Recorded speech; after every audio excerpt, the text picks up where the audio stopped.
Bapak Liya, kok tak takon kali sampean. Man takon. Nek pancen sampean dagelan sing wis misuwur, ya kudu iso jawab. Ya. Apa kon? Takon apa? Hah? Ular kambang iku mengku karo pripun yo, Bi?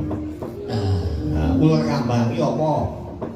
Ular kambang menika Nggih. ana kalimate utawa karane Nggih. kambatane alon-alonan.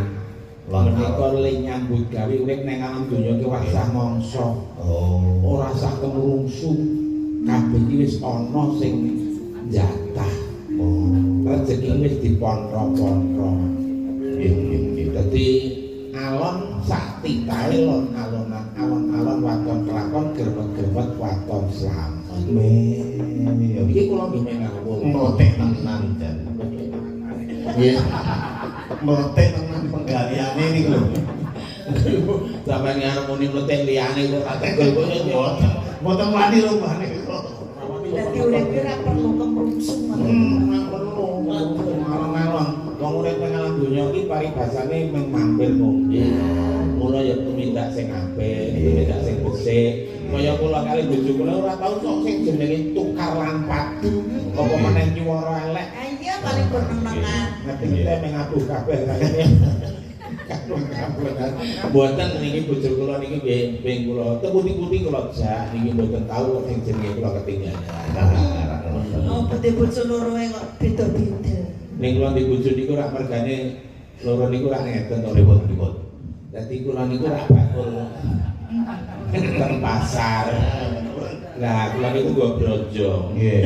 Kula boncengke niku siji bojo kula sing tengen, sing siji men ora genjot kula boboti watu. Oh. Ini sing abot bojo kula dadi kula boncengke niku digaduk-gaduk watu dalan terus tekan pasar. Nggih to Pak kuwi ra gemati karo aku to.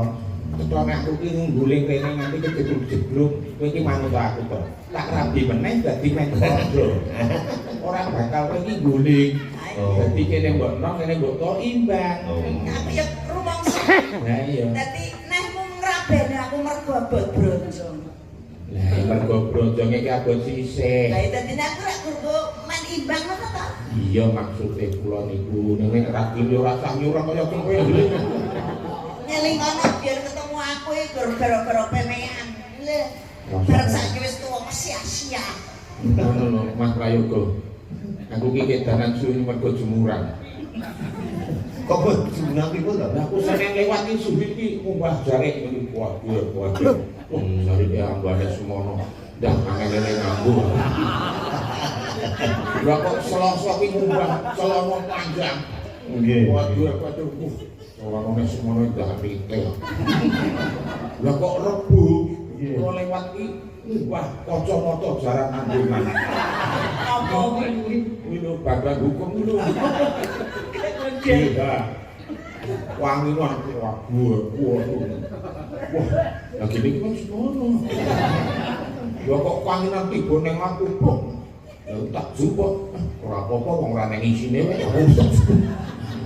Daleke lah kok kabeh wis ditumbah aku kemis tak kira ki.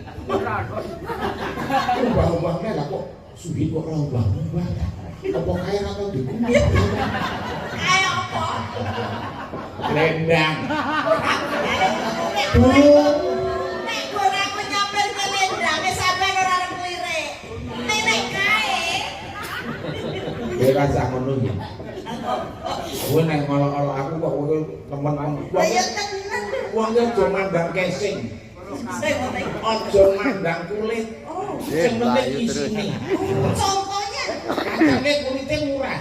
isine Larang betul. jago kae Kulite murah. isine Larang. dele kae Kulite gede buat. murah. Ning isine Larang. jarikmu ki Heeh. murah. Oh sik kayak jadi jangan memandang casingnya, yang penting itu Wis isine. Kulit jagung murah. Dele ya ora. Iki mau sampean nyempiok nang jare lho. Lah jarik murah beda karo kulit jagung. Nek kulit jagung kok ora gatel. Ora ngono lho. Nek jare iki murah. Lah iya. Heeh, iki kulit to. Lah iya.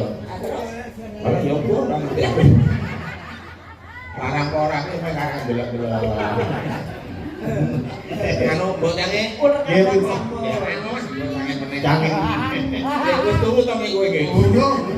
Udah jadi lambang kerukunan. Ditaruh sampe mau. Iya. Turu karo janur. Kuwi lambang kerukunan lan lambang kedamaian, lambang kesucian. Nah, apa kuwi? Contoh wae. Janaka karo Bule Sawa ki perang ning kono. Heeh. Ning jero kotak turu gak bisa. Bangke kuwi. Limbuk karo Janaka. Kuwi pirang-pirang sasi turu dadi siji. Ora salah kaya. Coba aku karo Cikal papane turu. Ora dadi masalah. Turu pomo lho. Ora beber karo diwaca. Tur dalang iki sebenarnya kalau presiden ini kita dalam. Mosok kok ya ditanding karo presiden lho. Presiden ki nomor 1 lho. Iya. Ning mikir Indonesia tok sak negara lho. Ah. Iki mikir ngamar. Oh. Yo mati. Waduh. Oh, parang kadempel, pancuan kayangan.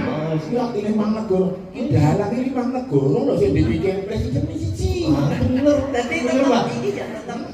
Bener, Pak. Ning wong kuwi ya.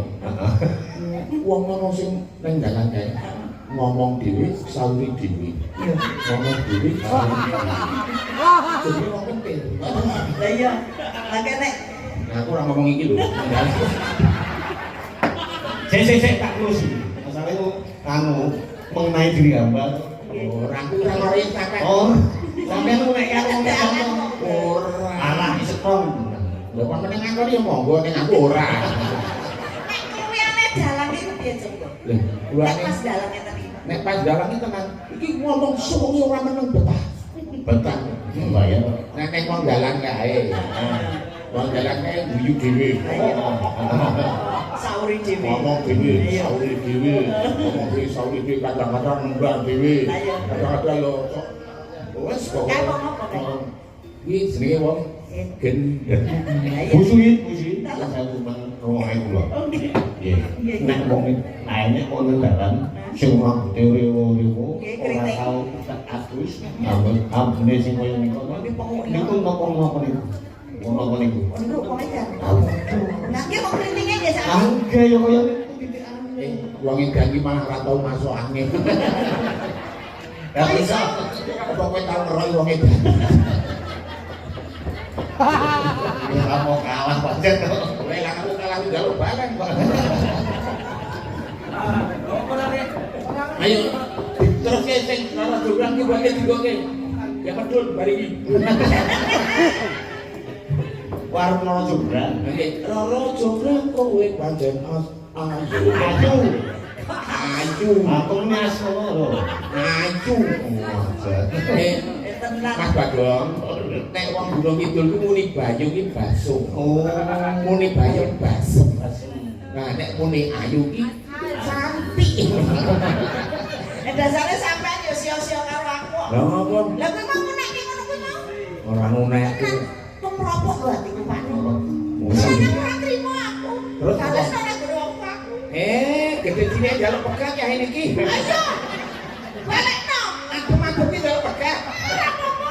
Tenan? Tenan. Ora iso kok sore. Kowe jaluk pegat tak pegat lho. Waduh, aku megat ora entuk sing luwih ayu, tak baleni. Ora sesumbar. oh, apa?